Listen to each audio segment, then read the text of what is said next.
At Arizona State University, we're bringing world-class education from our globally acclaimed faculty to you. Earn your degree from the nation's most innovative university. Online. That's a degree better.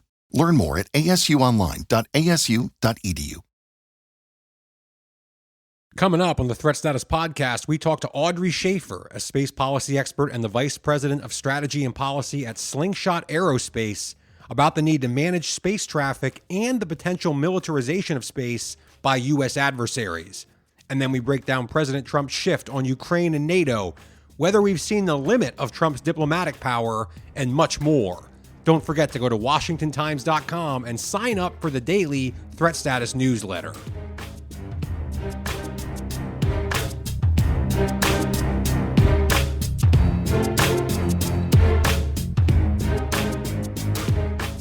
Hello and welcome to the Threat Status Podcast. I'm your host, Ben Wolfgang, national security correspondent at the Washington Times. My esteemed co-host Guy Taylor is at the Aspen Security Forum in Colorado this week, but we'll be back on the show next week. I'm recording this on Wednesday, July 16th, a bit earlier than usual because later this week I will be busy filming some exclusive new content for Threat Status, which we'll talk about more next week. But coming up on this week's show, we'll talk to Audrey Schaffer, a leading space policy expert who's worked on space issues at DoD, the White House, NASA, and elsewhere across the federal government. So definitely stay tuned for a really fascinating, in-depth interview about all things space coming up in just a few minutes. But first things first, there are a few things on my radar this week. And let's start with this. We just mentioned the Aspen Security Forum. For listeners who may not know, since 2010, the Aspen Forum has been one of the biggest gatherings of national security, foreign policy, intelligence, and military insiders in the world.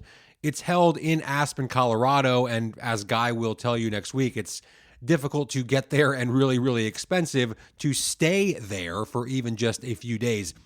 I can tell you firsthand, it's seen in national security circles as a pretty exclusive event, very high level, and let's be honest, it takes itself kind of seriously, I think. And the Pentagon, under Defense Secretary Pete Hegseth, is not a fan of the Aspen Security Forum. Just days before the forum began this week, he pulled all DoD officials from speaking at the event.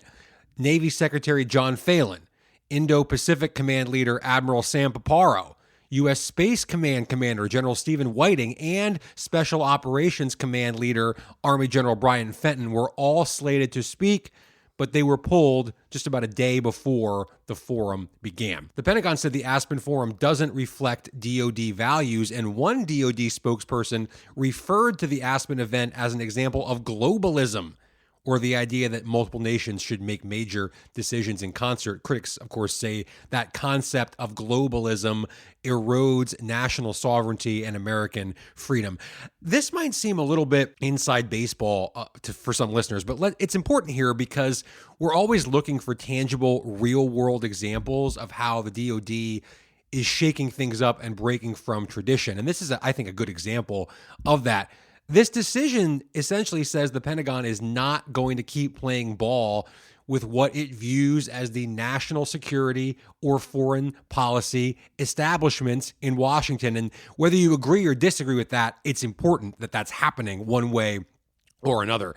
We'll dive into this more next week with Guy Taylor. I'm sure he'll have some valuable insights from the ground at Aspen to add even more really important context to this. So stay tuned, certainly, for that. But speaking of foreign policy and national security, I want to dive into President Trump's shifts, if you will, on Ukraine and NATO over the past week. Now, we talked on last week's show about the philosophical divide inside the administration over Ukraine aid, which was playing out at the same time that President Trump's frustration level with Russian President Putin was growing rapidly. Trump doesn't think Putin is serious about ceasefire talks aimed at stopping the war in Ukraine, and judging by, recent Russian attacks on major Ukrainian cities and energy infrastructure, it seems like he's probably right about that. Trump made that clear when he announced a major new U.S. effort this week to send additional weapons through a NATO pipeline to Ukraine. He also threatened to put secondary tariffs on Russia's oil sector if Moscow doesn't make a ceasefire deal within 50 days. That essentially means that countries buying Russian oil, like China and India, the two biggest customers, would see essentially economic sanctions if they keep buying that fuel. This would have major geopolitical reverberations around the world and for U.S. foreign policy on a host of different fronts, which is why I think Trump has been so reluctant to do it, even though just about all the analysts that I've talked to keep telling me that it really is the one big lever America has left to pull when it comes to putting real pressure on Putin and on the Russian economy, which relies so heavily on its oil exports. But there's something else here. Trump's attitude on NATO.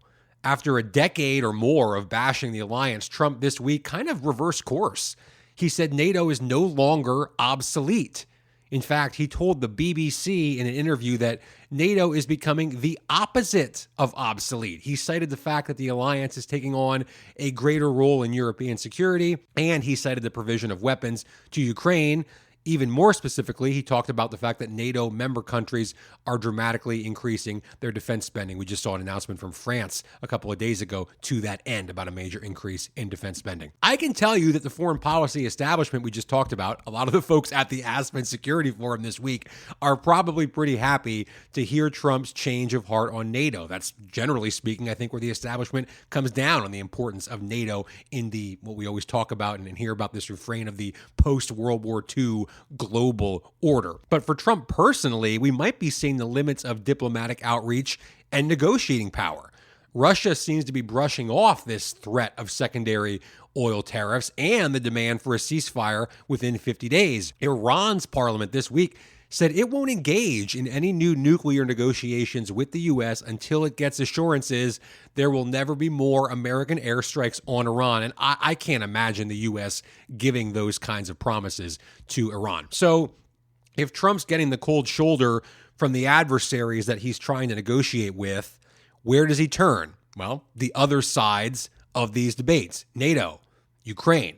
His relationship with Ukrainian President Volodymyr Zelensky seems to have really warmed up after that disastrous Oval Office meeting between the two men earlier this year. We'll see if this sticks, but I do think there seems to be a fundamental shift happening right now before our eyes in terms of Trump's attitude toward negotiations with some of America's leading adversaries. And oh, by the way, administration officials this week said that Trump will likely meet in person with Chinese President Xi Jinping later this year. So we'll see what his attitude is toward China as that high-stakes meeting draws closer.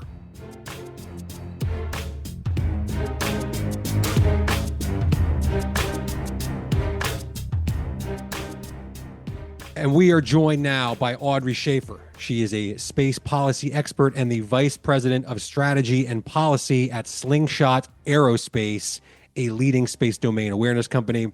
Audrey served in the U.S. government for over 15 years, holding key positions in the White House, Pentagon, DOD, State Department, and NASA, and most recently was the director for space policy on the National Security Council staff. Audrey, we love talking about space on this show, so it's a pleasure to have you here. Thanks so much for coming on the podcast. Thank you, Ben. It's my pleasure to be here. So right off the top, rather than me explain it, can you walk our listeners through exactly kind of what Slingshot Aerospace is and what you all do there? Yeah, absolutely. Slingshot Aerospace is a space, data, and AI company whose mission is to make space safe, sustainable, and secure.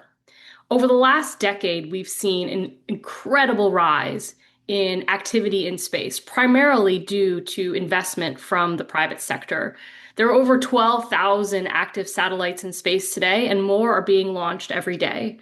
And with that greater activity in space comes the need for more awareness of what's going on, more coordination on avoiding potential collisions or getting hit by space debris, and more tools to enable autonomous operations, both in the private sector as well as in the government sector. And Slingshot has a worldwide network of telescopes that track objects in space and leading AI technologies that make sense out of the data we collect and provide recommendations for satellite operators around the world. Okay, great. Well, we're going to get into more of that space traffic here in just a little bit, but I want to start with this. This week, a group of space organizations, the Aerospace Industries Association, the Commercial Space Federation, and a number of others, wrote a letter on behalf of more than 450 space satellite and defense companies urging Congress to provide more money for the Office of Space Commerce in the upcoming fiscal 2026 appropriations bill. The office is getting $65 million appropriated this year. Current budget proposals would slash that down to $10 million and also terminate certain functions, including the traffic coordination system for space housed inside NOAA.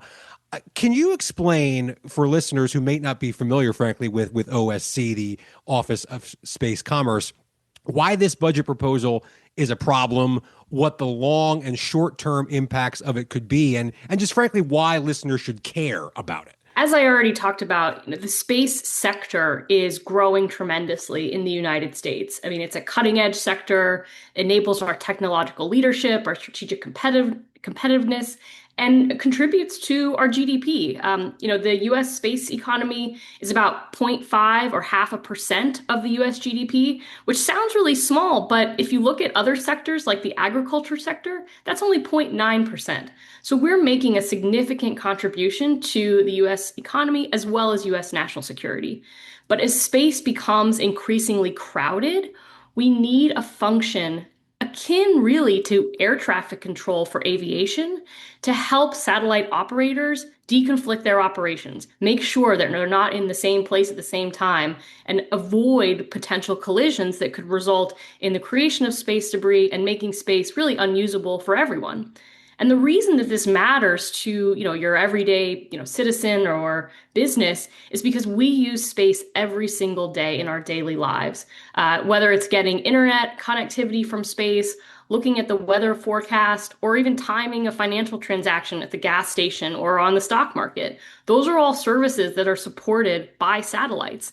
And if satellites are suddenly operating basically flying blind without knowledge of where other satellites are, we create real risks, not just in space, but for our economy and for national security. Now, the Office of Space Commerce, which is within the Department of Commerce, their mission is to foster the economic growth and the technological advancement of the U.S. commercial space industry.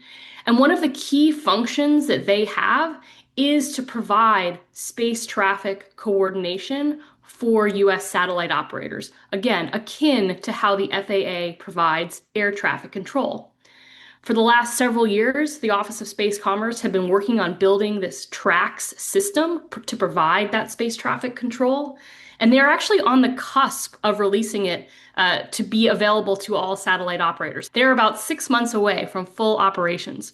Right now, TRAX is being used by a number of beta users to test out its various functionality. So when the administration proposes to essentially cut the program entirely, we're taking a step backwards in terms of making space safe and accessible for this growing sector of our economy. We'll dive into more of that in just a second. I know a guy has a question specifically kind of drilling into what the alternatives might be if that whole program goes away. But I want to ask you this sort of big picture question as somebody who's served, in government for years and now in the private aerospace sector. I'm curious where you come down on the interplay between the two. For example, we talk a lot on this show about the Golden Dome missile shield. There's been some talk that, companies like SpaceX could try to provide aspects of space-based missile protection as a service. In other words, the private sector would own the equipment, technology, capabilities. The government would pay them for it.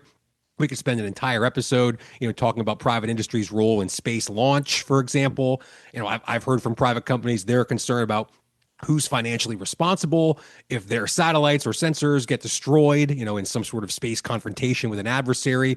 Where are we going on this in terms of what the interplay, the relationship between private industry and the government, what's that going to look like in space as it continues to evolve in the years to come?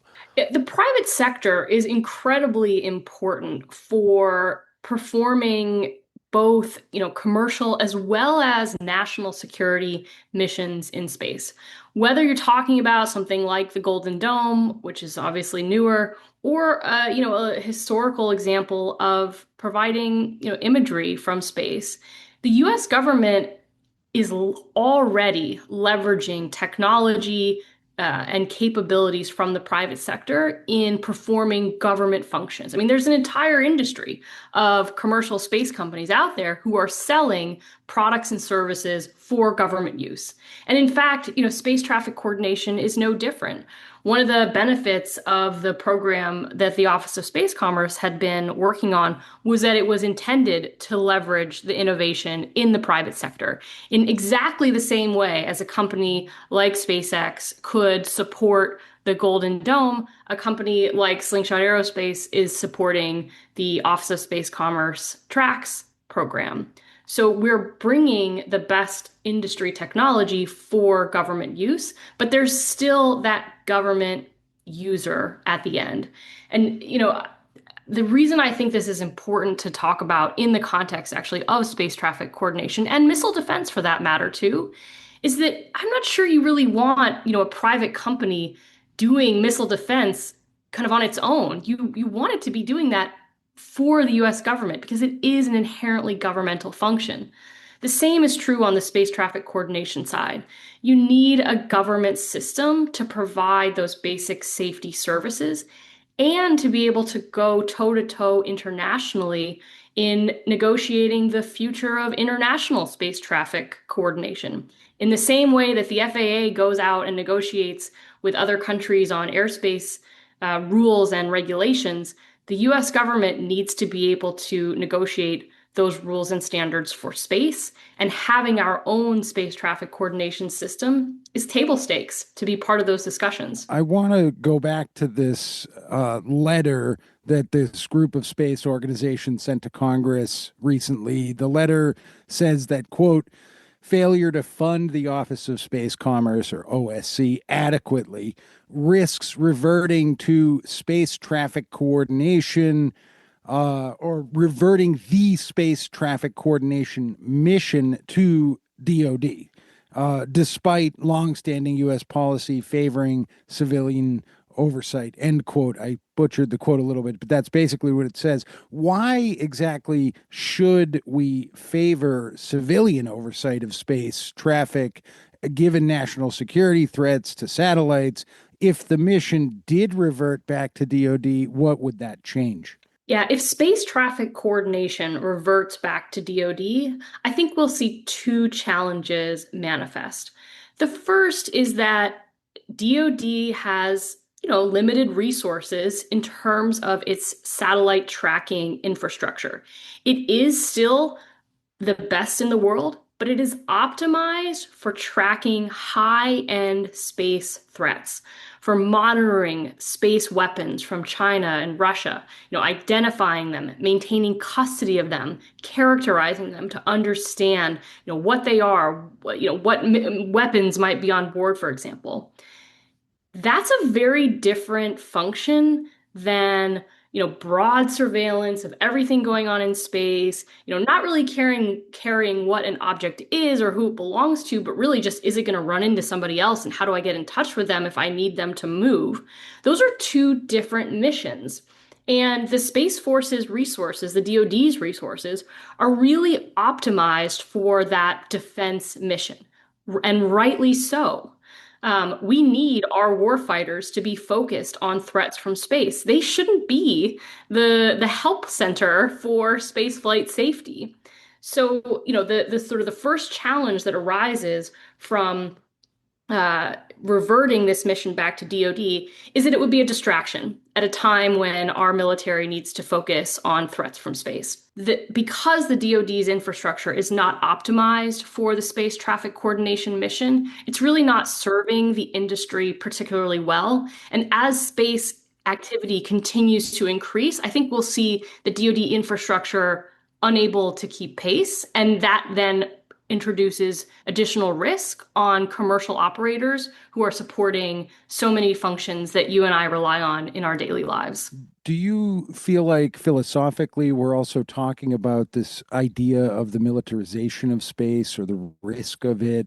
I mean, over the past few years, we've seen China test hypersonic projectiles that went around the world in low orbit. We've talked on this Threat Status podcast many times about Russia potentially putting an anti-satellite nuclear weapon in orbit. Iran's Islamic Revolutionary Guard Corps, the IRGC, oversees a major portion of that country's space program and ballistic missiles. We understand in the United States the idea of civilian oversight and civilian control, but U.S. adversaries are already militarizing space. So is there a bigger role to be had by DoD? And do you feel like that's already being played by the Space Force, which is the newest of the services? Absolutely. I mean, we need more resources for the Space Force as well to be able to respond to growing threats in space. In a prior life when I worked in the US government, one of the things I had the honor of contributing to was the establishment of the US Space Force. And, it was an incredibly prescient policy by the first Trump administration to see the growing threats to our national security space systems and to propose establishing a dedicated military service to be able to protect U.S. interests from adversarial actions by the Chinese and by the Russians. And actually, that's exactly why we shouldn't do anything to distract from that focus. We need our military guardians, our Space Force guardians, to be laser focused on growing counter space threats and protecting U.S. interests in space. Audrey, you mentioned the establishment of the Space Force during President Trump's first term. I want to ask you kind of what the next, if there might be another logical step after that. Do you think we need a Department of Space at the federal level? I know a lot of us are, skeptical when we talk about growing the size of government, generally speaking, but when you start to stack up everything we're talking about here, all the military and commercial aspects that comprise the U.S. space industry today and moving forward, does there need to be some kind of organization or department at the top of the food chain dedicated solely to this? Ben, I mean, at the risk of being excommunicated from the space community, I actually don't think we necessarily need a Department of Space, that's sort of government-wide.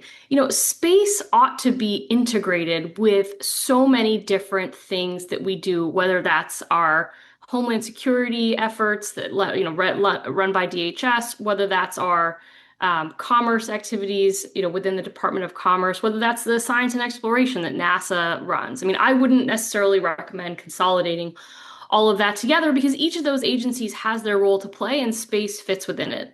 Now, if you want to look within the Department of Defense specifically and whether we should have a Department of the Space Force in the same way we have a Department of the Air Force or the Department of the Army, and I think that's an interesting question. Certainly having that civilian oversight with a dedicated, Secretary of the Space Force or Secretary of the Air Force would provide more oomph, bureaucratic jujitsu, if you will, within the Pentagon in order to advocate for the Space Force's resources. But at the moment, you have to remember that the Space Force is by far the smallest of the military services. So we'll just have to see how things develop over time. Audrey Schaffer, thank you so much for joining us here in the Threat Status Podcast. Really appreciate it. Thank you.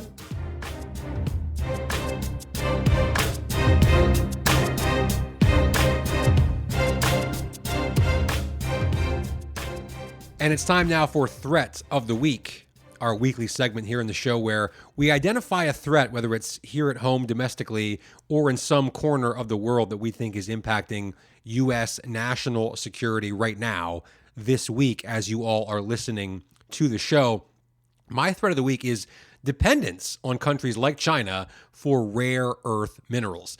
Now, this debate over rare earth minerals, critical minerals, is really at the heart of a lot of different geopolitical issues these days. Listeners probably remember that the U.S. struck a major minerals deal with Ukraine earlier this year to give the U.S. access to things like lithium, which is necessary for all of our smartphones, and other minerals located underground in Ukraine like titanium and graphite.